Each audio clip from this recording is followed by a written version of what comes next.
also following breaking news out of South Phoenix. For the second time today, Phoenix police officers shoot a suspect. It happened this time at 16th Street in Buckeye. Officers responding to that area about 7 o'clock tonight. A man was shot by those officers. None of the police officers were hurt. The man was taken to the hospital with non-life-threatening injuries. Good evening, everyone, and thanks so much for joining us. For 12 News at 10, I'm Kariba Devine. And I'm Troy Hayden. Marks off tonight. This is the latest in a recent string of shootings involving Phoenix PD. 12 News journalist Bianca Bono joins us live now from the scene, 16th Street in Buckeye. What happened here, Bianca? Well, very limited details released so far tonight, but I want to show you what is happening behind me. Police continuing their investigation and really focusing in the area around the Burger King at 16th Street and Buckeye. As you mentioned, no officers or bystanders hurt.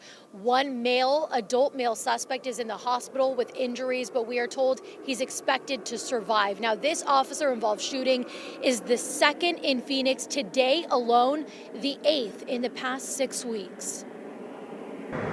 Thursday night, Phoenix police investigating an officer-involved shooting near 16th Street and Buckeye. An investigation that comes less than 12 hours after another shooting involving police in the city. It does weigh on them and weigh on us heavily. We signed up for this job, but this is not something we want to do. This is not a desire for any officer going to any scene. Around 8 o'clock Thursday morning, concerned relatives called Phoenix police to a home for a report of an attempted suicide. And when officers showed up, they say the man came outside and ran at an officer with a knife raised above his head. After first trying less lethal options of pepper balls and beanbags with no success, 2 officers fired their guns, striking the man. Chief Matt Giordano was at the scene. I understand it's concerning when these incidents happen in such frequency in the short time that I've been in this position as the police chief. There have now been 8 officer-involved shootings in Phoenix in the past 6 weeks alone, with incidents ranging from individuals experiencing a mental health crisis to one man holding a toddler hostage with a machete. The disturbing trend prompting Giordano to announce a list of actions, including a refresher on use of force policies and enhancing its crisis intervention training program for responding to people in crisis. These are very difficult calls to navigate. Dave Goitia is the president of the Glendale Fraternal Order of Police. He says law enforcement never wants to use lethal force, and doing so can have lasting psychological effects. But the problem is when somebody is putting your life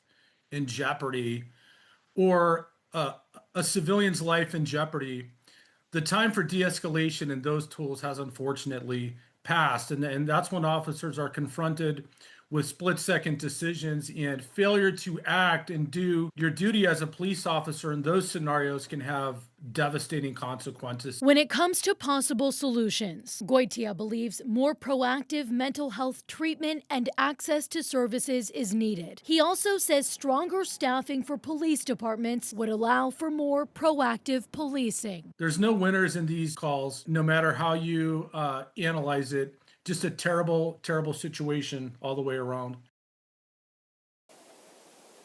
Now back out here live, we expect this area to be blocked off for several hours as DPS takes over this investigation. Now, in between the 2 officer-involved shootings today, the city of Phoenix announced that it wants the public's help. It is asking for input as the police department works to revise 5 of its policies surrounding the use of non-lethal measures. So you can read through all 5 of those policies, and at the very end there will be a section where you can write your own comments.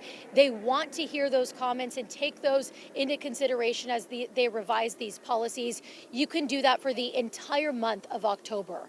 We're live in South Phoenix tonight. Bianca Bono, 12 News. So the public can take a look at those. Bianca, thank you.